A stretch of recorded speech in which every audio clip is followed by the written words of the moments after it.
Hello everyone, I'm Manna. This is Maru. Arya and Loki are behind me on the bed, and we're back with more of the letter. When we last left off, Zach went and met with Professor Clark. They discussed the paranormal and the supernatural, and Zach came face to face with the spirit. I don't know what else to call her right now because we haven't been given a name for her yet.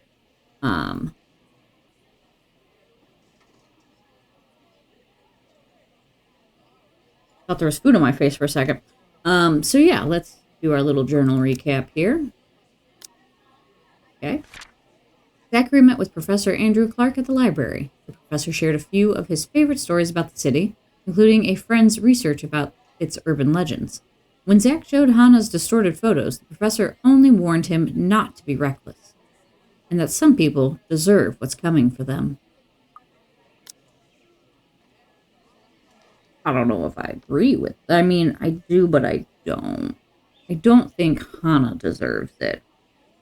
Luke totally does. A bench in the park is far from the most private place for thoughts in Luxembourg, considering its location at the heart of the bustling city. But in the early hours of the morning, it provides enough peace and quiet for any poor problematic soul who happens to wander here. The city is just waking up, a little later than usual.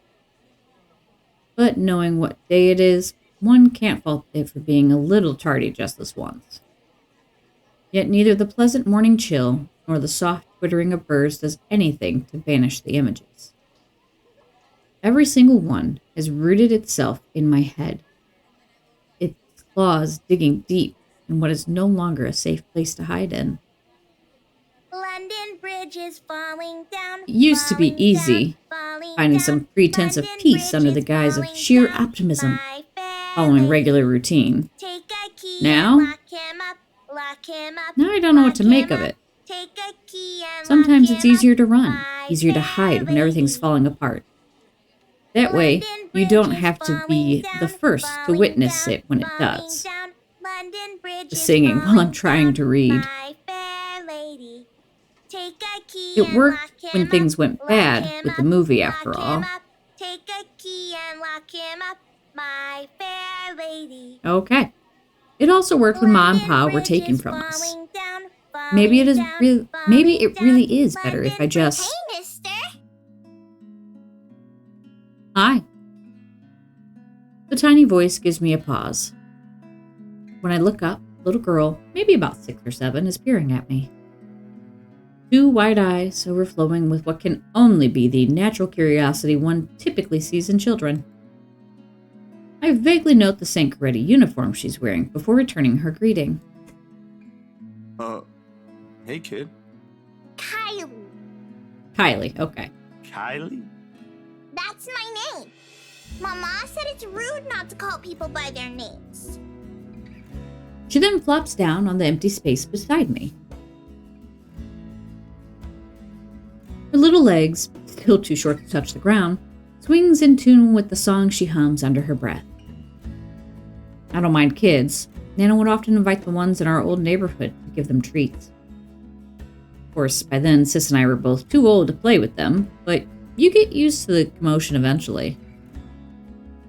It's not completely as unpleasant as most people would imply. Kylie seems to be a well-behaved kid anyway. Oh, sorry. Nice to meet you, Kylie.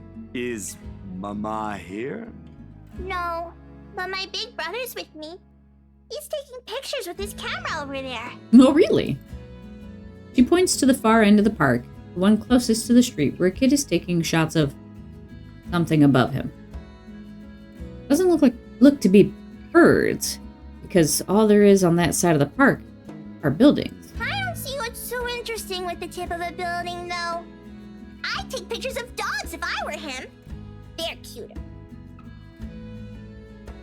I don't think he's taking pictures of the top of a building. Maybe the top of a woman. Not the top of a building. Just saying. Do you have a camera too, mister? Yeah, I'm actually a photographer. Mama said I'm too young to get a camera. I'm sure your mama will eventually give you one. But won't you be late for school like this? Big Brother will get us there on time. Rowan promised Papa. We aren't going to be late. It's sports day. So it's not good if you keep looking like that today. If it ends up raining and we lose, it's your fault. All right, I'll try not to upset the clouds Okay. today, kid. Oh, that's why she stopped. Okay. Is it because you're sick, mister? Before I know it, a smile spread over my face.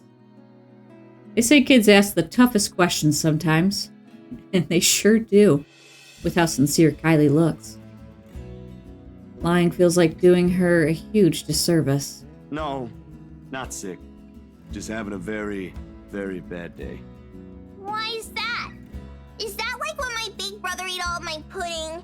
He did that once and then cried. It wasn't very nice of him. Yeah, I think so.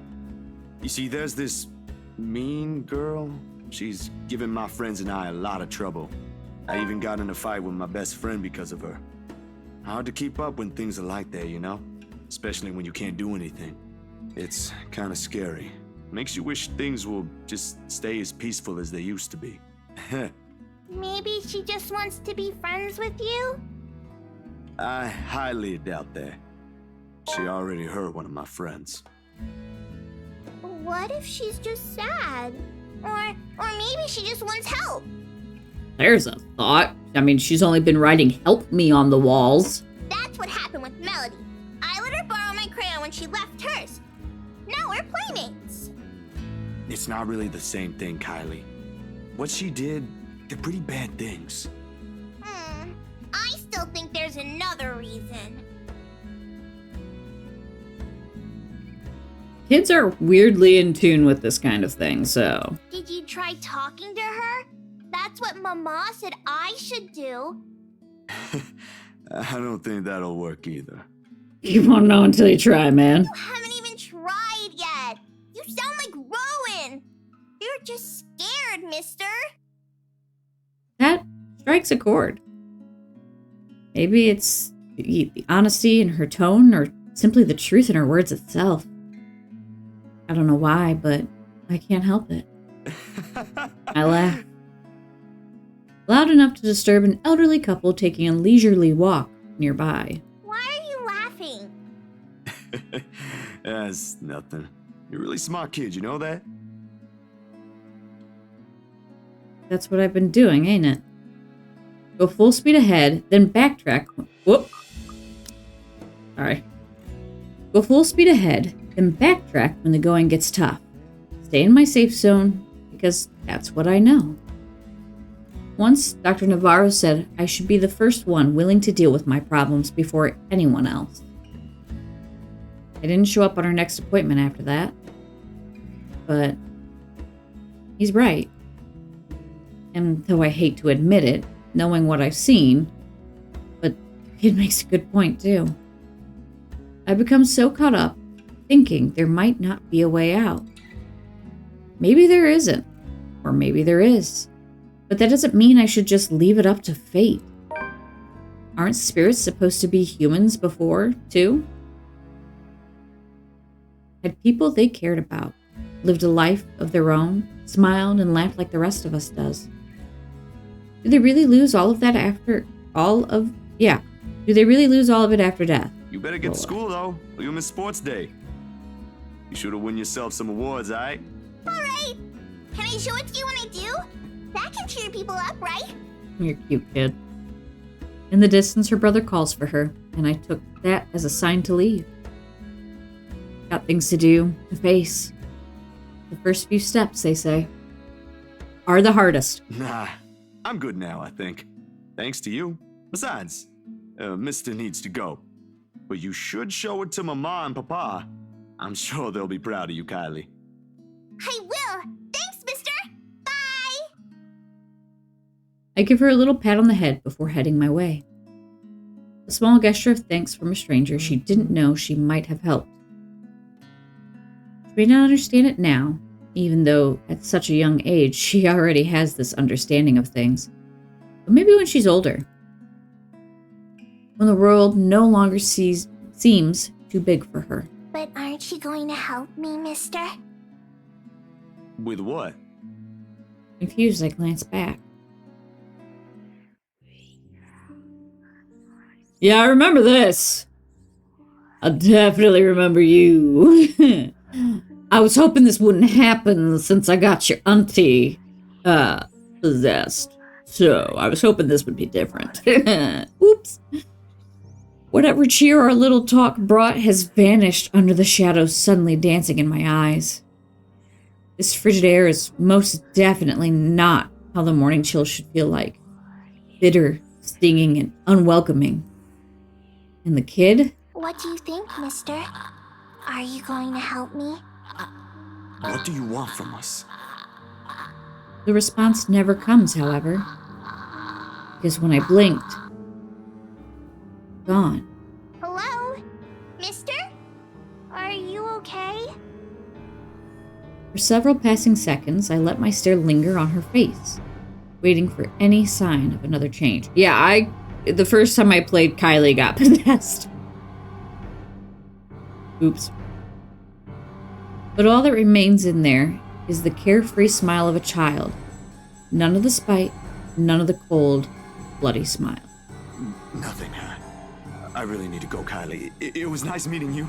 See you again, mister! I break into a run. I don't look back, not even as I bump into a couple of passers-by as soon as I'm out on the busy streets. Going insane. That's what this is. And if we don't do something soon, we all will be. The tremors follow me, even as I get home. I had hoped a little stroll around the block for a few hours would help. Instead, I am assaulted with more images of her. Her smile, the loathing in her eyes, the stench of gore, the horrid crunch that comes with every movement she makes. Even old memories have been sullied by her, and Ma's song no longer sounds as sweet as it meant to be. As sweet as it meant. Okay, that's where I tripped up. That's why my brain was messing with it. Okay.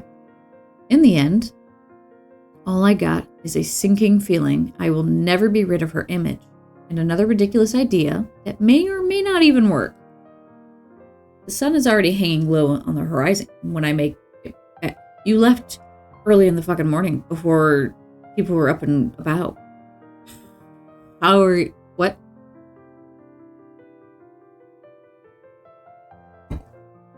What? And for the first time, coming home feels more like a chore. Only I didn't arrive to an empty room. As soon as I open the door, I'm greeted by none other than... Sup, Z-Man? I told you we should have called him before going here. It's fine. It is Ashton I see first, sitting comfortably on my couch, munching on a bag of chips with both feet propped atop the table. Whatever proverbial stone has made a home in the pit of my stomach automatically flies right out the window at the sight of him. Wow. Brain, can you brain, please? That'd be great. But before any exasperation can set in, my attention is taken by the other occupant of the room. Isabella perches on the only other chair in the room, attempting to make herself smaller, it seems, from how closely she's hugging her arms against her. Nevertheless, she gives me a small smile when she notices my stare. Yet somehow, there ain't any warmth in it like it's supposed to have. Hey, Zach. Sorry we just barged in here. Ash was... Relax. Z-Man gave me a copy of the key himself. Only after you broke the 13th one? I can't keep replacing them every time you think it'd be a good idea to break into my apartment. Literally, break. And stop calling me Z-Man! I didn't break anything this time. Ash, just because I gave you a key doesn't mean you can just stroll in here whenever you want to. And, hey, is that my...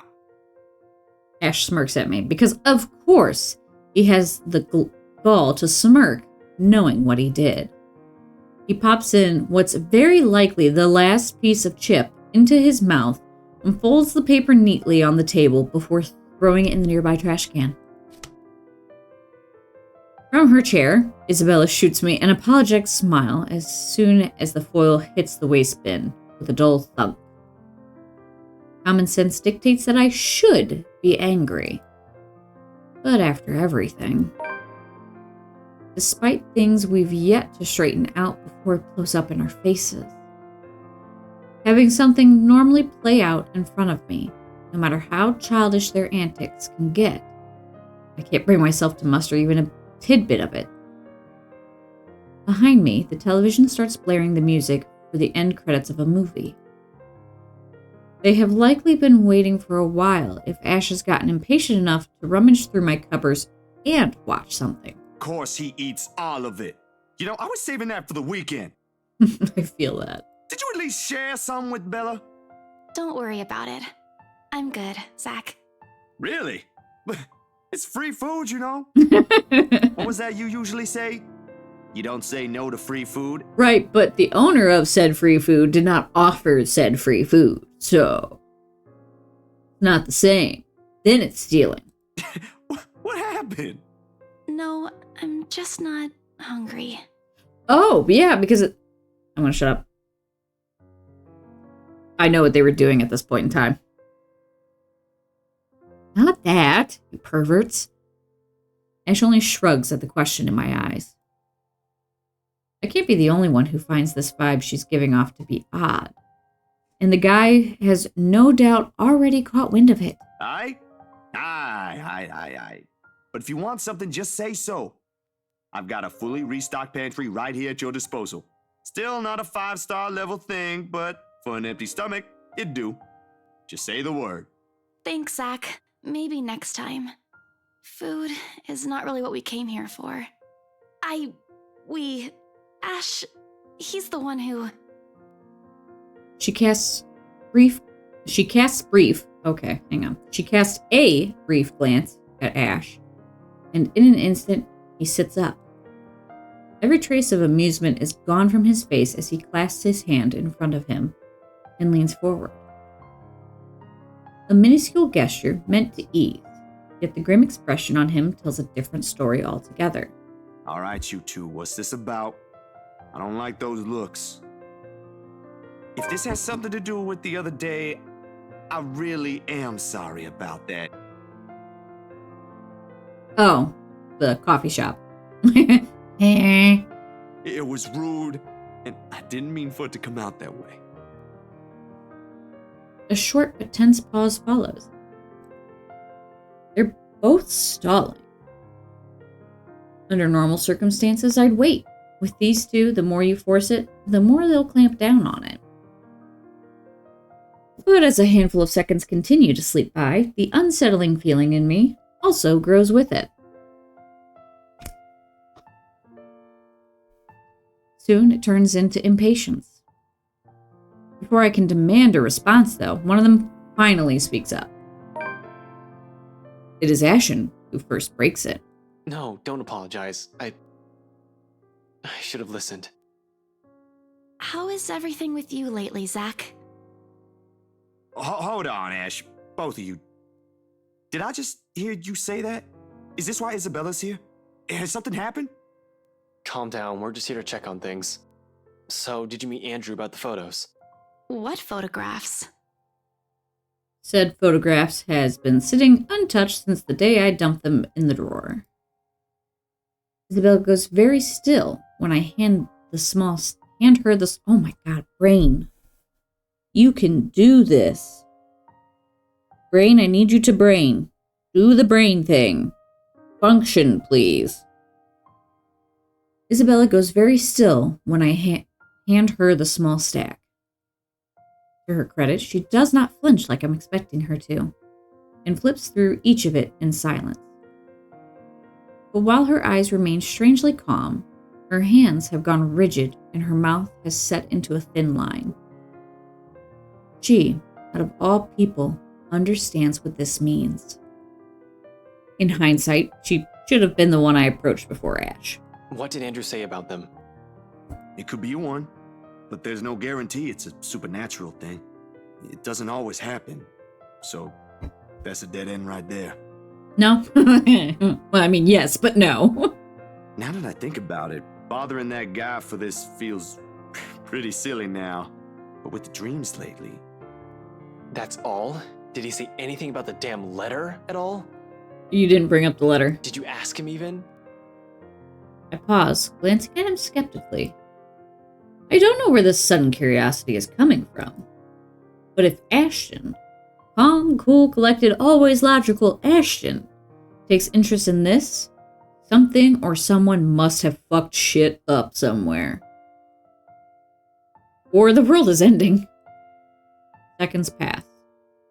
The apocalypse I'm expecting to go along with it doesn't arrive, however. Yeah, that's really everything.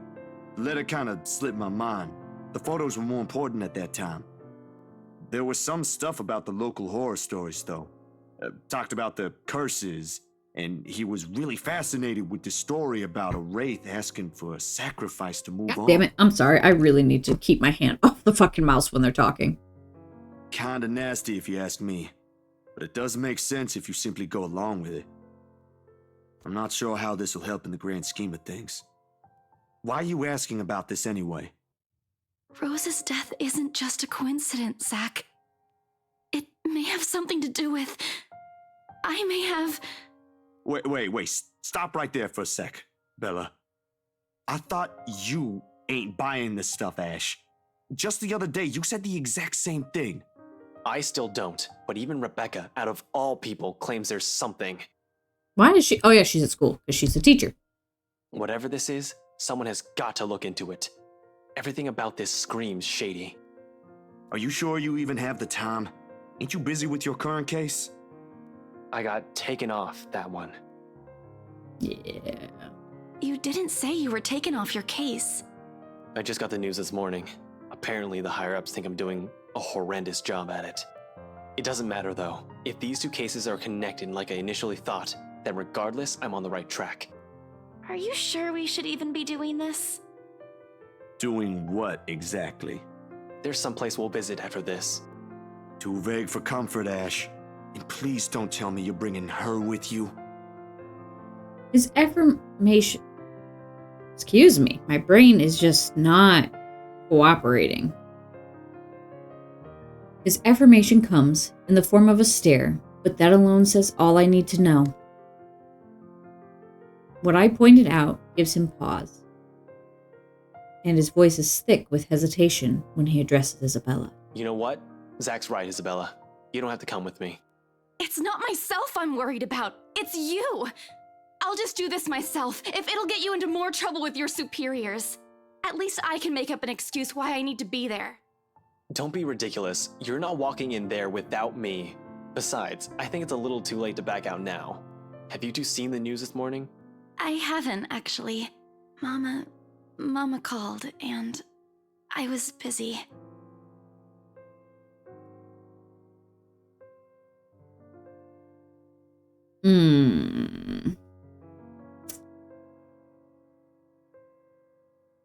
Yeah, I think that's the phone call nobody ever wants to get.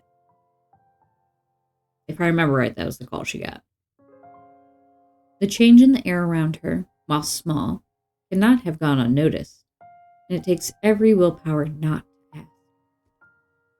Probably the only thing reining in my curiosity is the fact that Ash himself hasn't brought it up either. No problem. It should be in the afternoon news as well. What is the news? Oh, okay. He grabs the remote and cycles through numerous channels until he gets a news report about another guy who has been found dead in the early hours of the morning today. Another victim by the Anselm Butcher. News update. Man burned after room catches fire. Burned alive this time. Oddly, no fire has spread, and whatever damage has been contained within the place the body was found. The room itself, however, has been completely vandalized. Help me. Help me. Help me. Another murder, the authorities claimed. Isabella and I knew better. None of us shifts even after the report ends, but the room has suddenly felt stifling. Ashton's eyes have gone hooded with what appears to be restrained anger, and the remote in his hand creaks mildly under his grip. The stone is back in my stomach.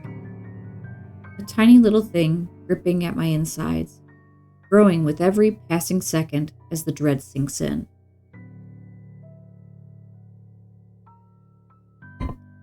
In the thick of it, Isabella's voice is the one that breaks the hush. A small, weak thing on its own that wavers unevenly between words, but every syllable heavy with meaning. This is because of that thing, isn't it? I did this somehow. No, you didn't do it, but you are a victim of it. Because you didn't show that letter to literally everyone. Unless they found it themselves, but you have no way of asking because they're already dead. When it fades, all that's left in the air is her doubt and fear. While all we can do is to go. Okay. My brain is raining. Is there something I can say to make her feel better? I don't remember having this conversation. But I assume I did because we're here. I think if I did do this before, the very first instinct I would have would be we can still fix this. I'm going to click stay silent. I open my mouth to say something, fishing for little words of encouragement or comfort to lighten the mood. But no sound came out despite my efforts. How can I? When my own head is littered with the same thoughts, probably plaguing her. It'll be nothing but a half-assed declaration when I've yet to sort myself out. Yet in the end, it is Ash, of all people, who finds them. We'll find a way. Somehow. I don't know. This appears more complicated than I initially thought, but there has to be some way. The whole thing sounds unexpectedly optimistic for him. He must have realized it as well, because he averts his eyes as soon as the words are out of his mouth, and Isabella turns to him with a look of surprise in her face. But despite himself, he continues. His tone careful, hesitant, afraid of saying the wrong thing. On top of that, we don't have any concrete proof yet. For all we know, it could just be someone clever enough to use those silly legends to cover up for his crimes. That's possible. I wouldn't put it past whoever that is. He's gone and killed 2 people already. Oh, there's been more than that. But that's why I want to look into this, whether I have this case or not. I want to see for myself what it is. He's killed 2 people that have been on the news. E.A. It's my job to know in the first place. Then what about... And even if it is connected in any way, you have me and Zach helping you out. Becca too, I'm sure. She worries most out of anyone. So whatever shit you found yourself in, know you're not alone. Just promise you won't run off anywhere by yourself.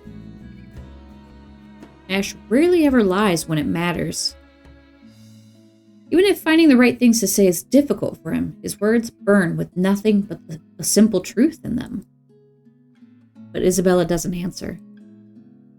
Instead, she looks to me, eyes wide and searching, hoping to find some sort of affirmation to Ash's words in me. I can only offer her a grin, and what's perhaps the only thing I'm certain of at this moment. Took the words right out of my mouth. Though I've got to admit, that's the longest I've heard Ash say something. Shut up, Z-Man. You ate the whole bag of chips I was saving for the weekend. You're in no position to tell me to shut up. Damn chips. I was going to replace it. Everything after quickly dissolves into our usual banter. But when a small smile spreads across her lips and the tense lines on her shoulders ease, I know we've given her something far more than empty reassurances. They take their leave mere minutes close to sundown. But regardless of the lighter mood, little has been said of their plan, only vague hints of what they're aiming to do after. I thought we were going somewhere like that minute. Okay. Well, it ain't any of my business to know. Something about this whole thing still gnaws at me. Oh, okay, so they're going to do the thing. I'm staying here. Got it, I understand now.